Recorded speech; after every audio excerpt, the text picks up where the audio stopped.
Hello, class. Last time together we went to the fair and we had balloons on a stick and we learned about VSEPR theory and we were able to predict the shapes of molecules by counting the number of electron pairs or structural pairs around the central atom. Okay, in this video lesson we're going to talk about the polarity of molecules and some subtleties about bond angles. We discussed in a previous lecture how individual bonds can be polar bonds when there's a difference in the electronegativity, which is often the case between the two atoms that are bonded together by a covalent bond. When we go beyond diatomic molecules, more than two atoms, then we need to consider the shape of the molecule as well as whether or not individual bonds are polar bonds to determine whether or not there is an overall polarity to the molecule. Let's consider a set of molecules so that we can understand these concepts. Hydrogen fluoride, water, carbon dioxide, sulfur dioxide, and then a few other molecules as listed. We actually talked about hydrogen fluoride earlier, how the fluoride is much more electronegative than the hydrogen, so that the two electrons that are supposed to be shared in a covalent bond between hydrogen and fluorine, actually the electrons spend most of their time around the more electronegative fluorine, leaving the hydrogen part deficient of electrons and partially positive, and the fluorine having an excess of electrons. We label the two ends of the molecule as partially negative and partially positive, as shown in this slide. And sometimes we use an arrow with the little positive part of the arrow by the partially positive end of the bond and the pointy part of the arrow towards the partially negative end of this bond. And these bonds were called polar bonds. But what happens if we have more than two atoms? Okay, let's consider water. From our Lewis dot structure that we just saw in the previous slide, water actually has 4 electron pairs around the central atom, the central oxygen atom, so that its base geometry is that of a tetrahedron. And because the atoms exist only in 2 of the 4 positions, we say it's a bent molecule. Besides being bent in water, each of the oxygen-hydrogen bonds is a polar bond. That's because oxygen is more electronegative than hydrogen. So we could write water as shown in these 2 representations, either by indicating the partially negative ends of the molecule by the oxygen and the partially positive hydrogens, or we could have little arrows with little pluses by the hydrogens and the pointy part of the arrows going towards the oxygen. So the individual oxygen-hydrogen bonds are polar bonds, but what about the overall molecule? Is it a polar molecule? The way we look at this is whether or not the individual polar bonds reinforce or add together to form a larger dipole, or if they cancel each other out. In this case, if we think of the individual dipoles as being vectors, the 2 vectors would not cancel out, they would reinforce because they're pointing partially in the same direction, and that is illustrated by the larger blue arrow in this drawing. I've also shown in this slide a couple of other representations of water molecule just so that you will have seen them drawn in different ways. The bottom one is what is called a space-filling model. Well, next let's consider 2 other molecules, carbon dioxide and sulfur dioxide. Now, if you just write them out, CO2 and SO2, you might think that they will be similar, but they're not. If we draw the Lewis structure of carbon dioxide, we have carbon in the middle, 2 oxygens on the end with a double bond between the central carbon and each of the oxygens, and non-bonded pairs around the oxygens. Now, oxygen is more electronegative than carbon, and so each of the carbon-oxygen bonds will be a polar bond, and I've indicated this with arrows in the conventional way. But in this case, the 2 arrows are pointed exactly opposite of each other. And so if we think of vector sums again, they would cancel out. So even though carbon dioxide has 2 polar bonds, the molecule in a net sense is not polar, because the individual polar bonds cancel each other out. But next, let's turn to sulfur dioxide, and we'll see that the story is actually different. The Lewis dot structure of carbon dioxide is shown, where we have sulfur in the middle being less electronegative than the oxygens, the 2 oxygens. Here I've drawn the Lewis structure with a double bond to one oxygen and a single bond to another oxygen. You may recall in one of the previous slides I said that you could actually draw an alternative Lewis dot structure with 2 double bonds, but that will not make any difference for the concept that I'm discussing here. because the key is that the sulfur, the central atom, has 3 electron pairs or 3 structural pairs, so that the base geometry for sulfur dioxide is trigonal planar, as shown in the drawing at the bottom. Now, the individual sulfur-oxygen bonds are polar themselves because oxygen is more electronegative than is sulfur. So we have 2 polar bonds, or 2 vectors, that do not cancel out. So there will be, in fact, a net polarity to sulfur dioxide.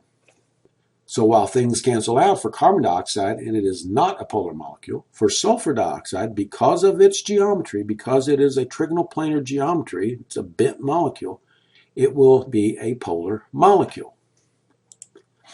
Next, let's consider a series of molecules, carbon tetrafluoride to methane, where we vary the number of hydrogens and fluorines in the molecule. And I've shown the Lewis dot structure for this series. So we have CF4, CHF3, CH2F2, CH3F, and then finally CH4 or methane. And the question is, based on the concepts that we've just discussed, which of these would be a polar molecule?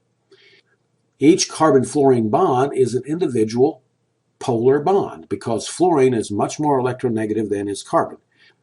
By comparison, carbon and hydrogen have similar electronegativity, so each carbon-hydrogen bond we can consider to not really make a contribution to the polarity of the molecule. Okay, if we then look to the left at CF4, we have 4 individual polar carbon-fluorine bonds. But then the question is, will the molecule be polar in a net sense? Now, if we think about it, there are 4 bonds, but because of the geometry of carbon tetrafluoride, those 4 vectors, or those 4 polar bonds, are oppositely directed and they cancel each other out. I sometimes explain this as there being a tug of war around a central atom, with the individual bonds either pushing or pulling, and asking the question, if this were happening and you were either pushing or pulling around a central atom, would there be a movement of that central atom? And in this case, the 4 carbon-fluorine bonds are going in 4 opposite directions, but they cancel out. So there would be no net force or no net pull with respect to the central fluorine atom. So carbon tetrafluoride, even though it has 4 individual polar bonds, we consider to be nonpolar. On the other end, methane, or CH4, the carbon-hydrogen bonds themselves are not very polar, and even if there were a slight difference in the electronegativity of carbon and hydrogen, they would cancel out again because the individual polar bonds, if they were polar, but they're not very polar, would cancel each other out in space. But how about the 3 in the middle? If we consider CHF3, what would you think? Do you think that would be a polar molecule or a nonpolar molecule? Well, carbon-fluorine bonds are polar, and they're pulling in 3 directions. The carbon-hydrogen bond's kind of a dud bond, so that there would be a net pull downward, and in fact, CHF3 is a polar molecule. Now, how about CH3F? There's a single carbon-fluorine bond, and again, the carbon-hydrogen bonds don't contribute much to the polarity of the molecules. But the carbon-fluorine bond is a polar bond, and it would essentially be pulling or pushing in one direction. So you would say that CH3F is a polar molecule. And that leaves us with CH2F2. And if you just look at the chemical formula, you might think that it's a symmetrical molecule, CH2F2. But in fact, if you draw out the Lewis structure and find that it's a tetrahedral molecule, you could try placing the 2 fluorines any place you want, but you would get the same result. That is, the 2 individual polar carbon-fluorine bonds will not cancel each other out in space, and this will be a polar molecule. And this is illustrated by a net vector that is pointing in the direction as shown. Well, let's try to be a little bit more quantitative, whether or not a molecule is a polar molecule or not. This can be done using what is called measurements of a dipole moment. We say that some molecules can have a permanent dipole moment, which the symbol for that is either D or mu. A dipole moment is something that can be experimentally measured for a molecule. Basically, you put molecules or a solution of molecules between 2 electric plates and you have an oscillating electric field, and the molecules between the plates try to orient back and forth if in fact they are polar molecules. But if they're not polar, they will not try to realign. So basically, this is how a dipole moment is measured. The value of a dipole moment, again, the symbol either being D or mu, is measured in debye units, and they range from 0 for a for a nonpolar molecule to as high as 10 or 11 for strongly ionic compounds. The little table to the right shows you a series of mostly covalent molecules, except for sodium chloride near the bottom, and some measured values for the dipole moment. And as you can see, water and hydrogen fluoride have large values for a dipole moment. Hydrogen chloride has a large value as well. And then as we go down the scale, we see carbon dioxide is 0, methane is 0, consistent with the concepts that we've presented in the last couple of slides. Now finally, in this video lecture, I want to talk about some subtleties regarding bond angles. And we've hinted at this in some of the earlier slides. Let's consider water and ammonia and methane. Each of these has 4 electron pairs or 4 structural pairs around a central atom, and so the shapes of these molecules should be described as a tetrahedral geometry. And in a perfect tetrahedral, the internal bond angle will be 109.5 degrees between any 2 positions. And methane is a molecule that can be described as a perfect tetrahedron. The bond angles in methane are 109.5. But how about ammonia and water, which is shown below, and I already give you the bond angles, and you can see that they're less than 109.5. Why is that the case? Well, remember we said in an earlier video lesson that non-bonded pairs of electrons are more squat. They are sort of like fatter, and they must occupy more space. And so in ammonia, the non-bonded pair will actually compress the bond angles for the hydrogen-nitrogen-hydrogen bond angles, so that those are less than 109. They're actually something like 107.3 degrees. And for water, the compression is even greater because there are 2 non-bonded pairs, 2 of these squat non-bonded pairs that compress the hydrogen-oxygen bond angle to 104.5 degrees. So this is one set of molecules that illustrates the concept that non-bonded electrons, even though we can't see it, can influence the geometry of molecules, in this case by compressing other bond angles. We'll stop now, and in the next lesson we'll move on to discuss valence bond theory. That is, we'll get a little bit more detailed as to what is holding these atoms together. See you in a minute.